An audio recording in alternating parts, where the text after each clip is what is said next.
प्यारे बच्चों, आप एक चित्र देख पा रहे हैं। पहचानने का प्रयास कीजिए कि ये चित्र किसका है। प्रयास कीजिए। बिल्कुल सही, ये चित्र कबीरदास जी का है। कबीरदास जो कि हिंदी भाषा में जाने माने निर्गुण काव्यधारा के कवि रहे हैं। आज हम आप ही की पाठ्य पुस्तक क्षितिज के काव्य खंड के प्रथम पाठ कबीर की व्याख्या लेकर आपके समक्ष मैं आपकी हिंदी शिक्षिका सुमन भारद्वाज एक बार फिर उपस्थित हूँ। प्यारे बच्चों, कबीर की रचनाएं 3 रूपों में मिलती हैं, साखी, रमैनी और सबद। और आपने अपनी पाठ्य पुस्तक में साखी और सबद देखे हैं। आज हम साखी का अर्थ जानेंगे। साखी का अर्थ होता है साक्षी, प्रत्यक्ष, यानी कि जो आपके सामने हो रहा है उसको देखना, उसका उदाहरण, उसी को साक्षी कहा जाता है। और कबीरदास जी क्योंकि अनपढ़ थे तो उनकी भाषा सधुक्कड़ी थी। सधुक्कड़ी का अर्थ है कि वे साधु संतों जैसा जीवन व्यतीत करते थे, पढ़े लिखे थे नहीं।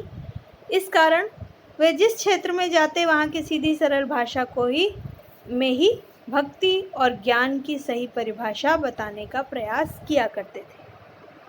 तो यहाँ पर भी उन्होंने अपनी सीधी सरल भाषा में भक्ति व ज्ञान की सही परिभाषा बताने का प्रयास किया है। सर्वप्रथम हम उनकी साखियों का गायन करने का प्रयास करेंगे, साथ ही उसका अर्थ भी समझेंगे। प्रथम साखी है, मान सरोवर सुभग जल, हंसा केली कराही, मुक्ता फल मुक्ता चुगे, अब उड़ी अनंत न जाई कबीरा, अब उड़ी अनंत न जाई। इस साखी में कबीरदास जी ने कहा कि जिस तरह से मानसरोवर नामक झील में हंस खेलते हैं। मानसरोवर एक झील का नाम है और वह जल से भरा हुआ है। तो उस झील में हंस, केली मतलब होता है क्रीड़ा, खेलते हैं। और मुक्ता फल मुक्ता चुगे, अर्थात खेलते खेलते वो मोती चुगते हैं। ये बात और है कि हंस मोती नहीं खा सकते, परंतु यहाँ पर एक उपमा दी गई है कि हंस खेलते खेलते मोती चुगते हैं और वहाँ के सुख को छोड़कर कहीं नहीं जाते। अनंत मतलब कहीं नहीं, अन्यत्र कहीं नहीं जाना। ठीक है, तो मान सरोवर झील में जब हंस खेलते हैं तो उनकी जो क्रीड़ा होती है वो इस प्रकार होती है कि जैसे उन्हें मोती खाने को मिल रहे हैं और वो उस सुख को छोड़कर कहीं जाना नहीं चाहते। उसी प्रकार मनुष्य भी जीवन के मोहजाल में फंसा रहता है और उसी में आनंद पाता रहता है। परंतु यदि वह अपने मान सरोवर मतलब मन रूपी सरोवर अर्थात हृदय में ईश्वर की साधना करने लगता है और उस साधना के द्वारा प्रभु की भक्ति के आनंद को पा लेता है, तब वह कहीं और जाना नहीं चाहता। अतः ईश्वर भक्ति में ही मानव को सबसे अधिक आनंद और तृप्ति मिलती है। तो आपको समझ में आ गया होगा कि मन रूपी सरोवर में यदि ईश्वर की प्राप्ति हो जाती है तो इससे बड़ा आनंद कोई दूसरा हो नहीं सकता। दूसरी साखी है, प्रेमी ढूंढत मैं फिरूं, प्रेमी मिले ना कोई, प्रेमी को प्रेमी मिले, सब विष अमृत होए, कबीरा सब विष अमृत होय। यहाँ पर दो तरह के प्रेमियों की बात की गई है। एक प्रेमी ईश्वर और दूसरा प्रेमी ईश्वर के सच्चे भक्त। अब कबीरदास जी कहते हैं कि प्रेमी को ढूंढने से भी उसे पाना मुश्किल हो जाता है, और जब एक बार भक्त रूपी प्रेमी अपने ईश्वर रूपी प्रेमी से मिल जाता है तो संसार की सारी कड़वाहट अमृत में बदल जाती है। अर्थात संसार में कोई उसके साथ कितना भी बुरा व्यवहार क्यों ना करे, उस पर कोई फर्क नहीं पड़ता, और वो अपने ईश्वर के प्रेम में इतना लीन हो जाता है कि उसे संसार में कोई दुख, कोई परेशानी नज़र ही नहीं आती। अर्थात उन्होंने दुख और परेशानी को विष कहा और सुख को, यानी कि ईश्वर के जो प्रेम में लीन होने का सुख है, उसे अमृत की संज्ञा दी है। तीसरी साखी पढ़ते हैं। हस्ती चढ़िए ज्ञान को सहज दुली चाडारे, स्वान रूप संसार है भूकन दे झक मार। कबीरा भूकन दे झक मार। यहाँ पर कबीरदास जी ने कहा है कि हस्ती चढ़िए ज्ञान को। जो ज्ञान से भरपूर ज्ञानी होते हैं, वो उनका जो कद होता है वो बहुत ऊंचा होता है।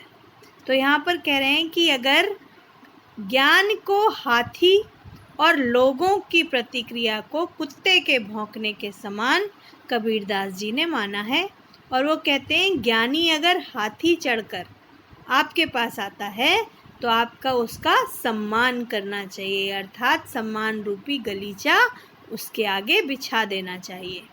हाथी पर चढ़कर आने का मतलब है कि आप के अंदर ज्ञान का उतना अंश भी नहीं है जिसका सागर एक ज्ञानी के पास भरा होता है। हालांकि ऐसे समय में यदि कोई बहुत विद्वान होता है तो भी दुनिया के ज़्यादातर लोग उसके साथ ऐसा व्यवहार करते हैं जैसे हाथी के बाज़ार में चलने से कुत्ते भौंकने लगते हैं। तो कुत्ते उसका कुछ बिगाड़ नहीं सकते, सिर्फ भौंक भौंक कर अपना समय और अपनी ऊर्जा बर्बाद कर सकते हैं। तो इसीलिए कबीरदास जी का कहना है कि आप अपना समय बर्बाद मत कीजिए, बल्कि उससे जितना हो सके ज्ञान लेने की कोशिश कीजिए। यदि आपके समक्ष कोई ज्ञानी आता है तो आप उसके ज्ञान को प्राप्त करने के लिए उसका सम्मान करें, और कोई कुछ भी कहता रहे आपके ऊपर उसका असर नहीं होना चाहिए। आपको केवल ज्ञान लेने की कोशिश करनी चाहिए। अगली साखी पढ़ते हैं। पखा पखी के कारणे सब जग रहा भुलान,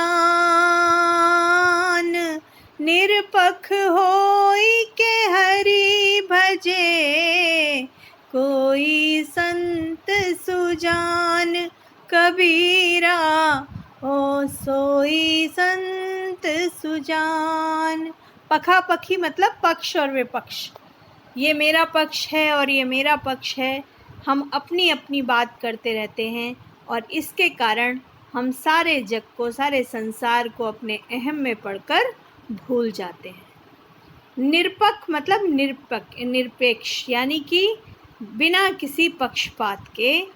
यदि हम पक्ष विपक्ष की लड़ाई में पढ़कर एक विचार या दूसरे विचार या धर्म का पक्ष लेने के चक्कर में दुनिया को भूल भुलैया में नहीं पढ़ते हैं और निष्पक्ष होकर ईश्वर की पूजा करते हैं, तो वही सही ज्ञान पा लेते हैं और वही सच्चे अर्थों में एक सज्जन व्यक्ति कहलाता है। अर्थात पक्ष विपक्ष करने के बजाय यदि निष्पक्ष भाव से केवल ईश्वर के भजन में लीन रहें तो सच्चे अर्थों में तभी एक संत बना जा सकता है, एक सज्जन व्यक्ति बना जा सकता है। ऐसी कबीरदास जी की भावना है जो बिल्कुल ईश्वर के प्रेम में लीन होने के लिए बताई गई है। हिंदू मुया राम कही, मुसलमान खुदाई, कहे कबीर सो जीवता, जे दुह निकटी जाय, कबीरा जे दुह निकटी जाय। वो कहते हैं कि हिंदू मुया राम कहे, मुया मतलब मुझे, हिंदू मुझे राम कहते हैं और मुसलमान मुझे खुदा के नाम से पुकारते हैं। लेकिन कहे कबीर, कबीरदास जी कहते हैं कि वही अपना जीवन सार्थक, सो जीवता जे दुह के निकटी जाई, वही अपना जीवन सार्थक रूप से जीता है जो इन जाति पाति धर्म दोनों से परे होकर मुझे केवल ईश्वर समझता है। चाहे फिर वो मुसलमान हो, चाहे हिंदू हो, चाहे सिख हो या ईसाई हो, किसी भी धर्म का व्यक्ति के लिए ईश्वर एक है। इसलिए विभिन्न धर्मों की परिभाषा में उलझना पूरी तरह व्यर्थ है। अगली साखी देखते हैं। काबा फिर काशी भया, काबा कहते हैं एक मुस्लिम धर्म के लोगों का धार्मिक स्थल है जहाँ वे हज करने जाया करते हैं। तो काबा फिर काशी भया, राम ही भया रहीम, मोट चून मैदा भया, रहा कबीरा जीम, कबीरा रहा कबीरा जीम। कबीरदास जी कहते हैं कि काबा ही बदलकर काशी हो जाती है। जैसे कि राम और खुदा दोनों एक हैं, उसी तरह काबा ही काशी है। यदि आप अपने तीर्थ स्थल पर जाएं तो उसी को आप काबा कह सकते हैं और उसी को आप काशी कह सकते हैं, क्योंकि वही भगवान का और रहीम का दोनों का ही पवित्र स्थल है। ये ऐसे ही होता है जैसे आटे को पुनः पीसने से मोट चून मैदा भया, रहा कबीरा जीम। कबीरदास जी कहते हैं ये बिल्कुल वैसा है जैसे कि आटे को यदि हम मोट मतलब आटा, चून मतलब पीसना, और जब उसको दोबारा से पीसते हैं तो वो मैदे की तरह बारीक हो जाता है, जबकि दोनों ही गेहूं के रूप हैं। इसलिए चाहे आप काशी जाएं या काबा जाएं, राम की पूजा करें या अल्लाह की इबादत करें, हर हालत में आप भगवान के ही करीब जाएंगे। इसलिए जाति पाति धर्म आडंबर प्रपंचों में ना पड़कर केवल ईश्वर के करीब जाने का प्रयास करें। अगली साखी और अंतिम साखी हम पढ़ते हैं, जो कि आपके इस पाठ की अंतिम साखी है। वैसे तो कबीरदास जी ने असंख्य साखियाँ लिखी हैं, परंतु यहाँ पर आपके पाठ की अंतिम साखी है, इसको पढ़ते हैं।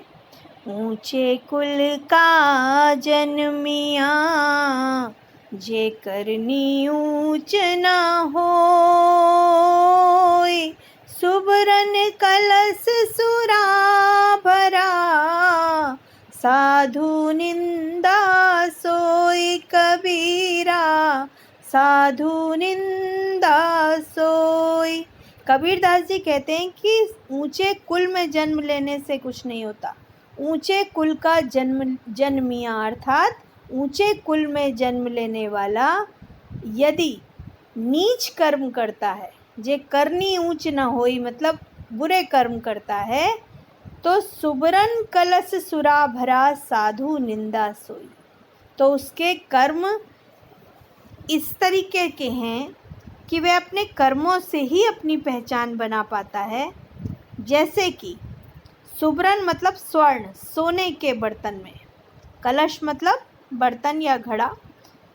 सुबरन मतलब स्वर्ण के कलश में अगर सुरा भरी हुई है, सुरा कहते हैं मदिरा को, शराब को, तो कबीरदास जी कहते हैं कि यदि ऊंचे कुल में जन्म लिया लेकिन करनी ऊंची नहीं है, तो ये बिल्कुल उसी प्रकार से है जैसे कि यदि सोने के बर्तन में मदिरा रखी जाए तो इससे सोने के गुण बढ़ते नहीं, फीके हो जाते हैं।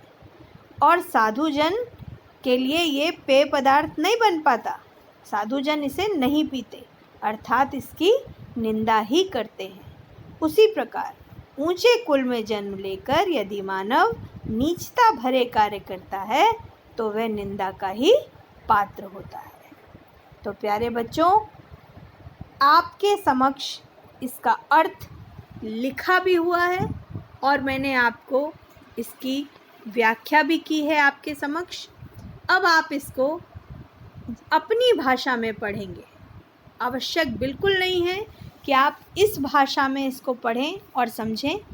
आप इससे थोड़ा सा सहारा लेकर स्वयं इन साखियों का अर्थ समझने का प्रयास करेंगे और फिर पुनः अपनी भाषा में इन साखियों का अर्थ जब आप अपने अभ्यास में लिखने का प्रयत्न करेंगे तो मुझे पूरा विश्वास है कि ये साखियाँ आपको अच्छी तरह से समझ में आ जाएंगी। कबीरदास जी की भाषा सधुक्कड़ी होने के कारण हो सकता है कोई कोई शब्द आपको कठिन लगे, उसके लिए आप शब्दार्थ पहले ही जान चुके हैं। इसलिए प्रयास करें साखियों को पढ़ने से पहले सभी शब्दार्थों को अच्छी तरह याद करें जो आपके पास पूर्व में ही दे दिए गए हैं। उसके बाद आप साखियों का अर्थ समझने का प्रयास करें। इसका दूसरा भाग सबद के रूप में मैं अगले वीडियो में आप तक पहुंचाने का पूर्ण प्रयास करूंगी। तब तक सुरक्षित रहें, स्वस्थ रहें और कबीरदास जी की साखियों का आनंद लेते रहें। धन्यवाद।